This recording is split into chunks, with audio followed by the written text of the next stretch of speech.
right, so thanks everyone for tuning in to the initial episode of Bear Trout Backcountry here, and we're going to do a short introduction about each of us, and then the original plan was to do a rundown of our top 5 must-have in any given situation or time of year, pieces of gear that we have to have out in the bush, but I think we both have a problem with narrowing it down to 5. That's something that hopefully with the progression of these videos we're going to get better with, is just really being able to bring staples and try different gear, review different gear, see what works and what doesn't, and hopefully as this series progresses we'll be able to narrow that down to, you know, maybe 5 go-tos that we can take out anytime. So without further ado, I'm Andy Roselle. Trail name is Red Bear, so it's pretty much what I'll be known as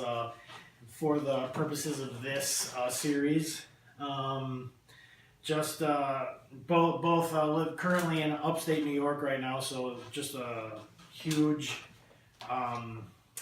excitement of being up north, Adirondack region, down Catskills, and we try to stay up in those areas as much as we can. A lot of good places around here as well. Morgan Hill's the closest one to Syracuse. It's always really good for an overnight. But definitely, I would say my strong point is getting out there any random weeknight, overnight. I just go out there whenever I can, when I can, and sometimes I bring way too much gear, sometimes I don't bring enough, but it's definitely been a crash course, and hopefully these videos that we're doing will help weed out some of those hiccups. So huge hiking enthusiast, working on Northville Placid Trail, 28 piece completed of my 46er of High Peaks and Adirondacks. Countless miles paddle, huge canoe enthusiast, and just all around enjoyer, lover of learning and wanting to continue strengthening my skills in bushcraft. I always get caught up in an area. I try to.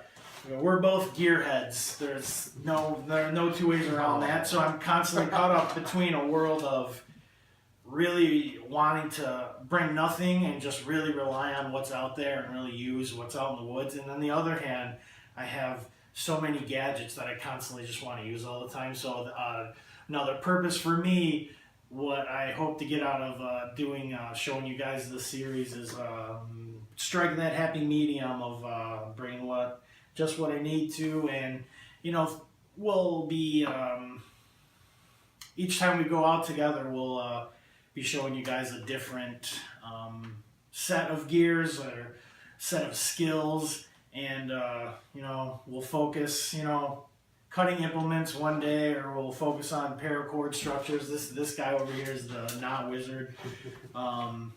Different types of shelters. Sometimes we'll bring a tent. Sometimes we'll make a shelter out there. We're gonna try everything, and hopefully you guys will tune in and ride right along with us. Yeah, I guess that pretty much does it for my strengths and weaknesses as well. But just a lover for outdoors, and in that love for outdoors, it led me to meet this guy over here. Yeah, we actually met in a roundabout kind of fashion. First of all, my name is Matt. Trail name would have to be the Tainted Trout, which stems from my love of fly fishing for trout and all of the cold water species in general. Just as a short digression into some off-tangent stuff, we actually met working at a local indoor bike park. Through conversation, we both discovered, hey, we're into hiking, backcountry, survival, you name it. And turns out we had been frequenting some of the same places. And we just both found that to be kind of a really interesting, unique thing that we had been just crossing paths so many times and in so many places, and yet, you know, the backcountry is so big that you can do that and never see, you know, that other person out there. But then we started linking up and, you know, sharing the experiences, and that turned out to be a really good, you know, relationship in general of just getting out there, learning from each other as far as our skill sets go, and, you know, having camaraderie out in the backcountry.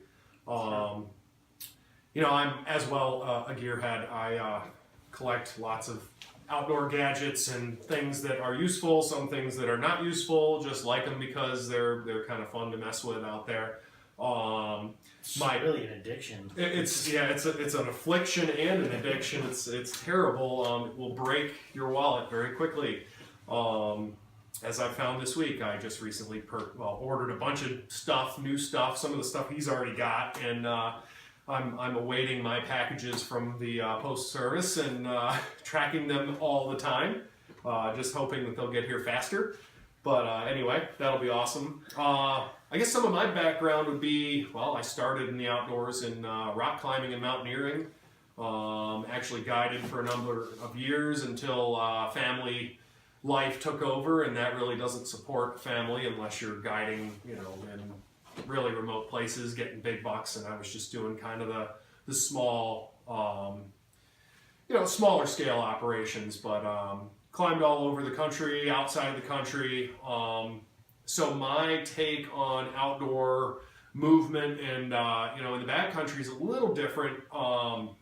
Whereas I'm used to dealing with more of the high-tech, super light, this, that, and the other, all the high-end gadgetry, all as a means to get me to my climbing destination and allow me to do that. So now that I've kind of gotten more into the actual aspect of being out there just to be there rather than just to climb or just to, you know, fly fish or what have you, I've discovered this whole new,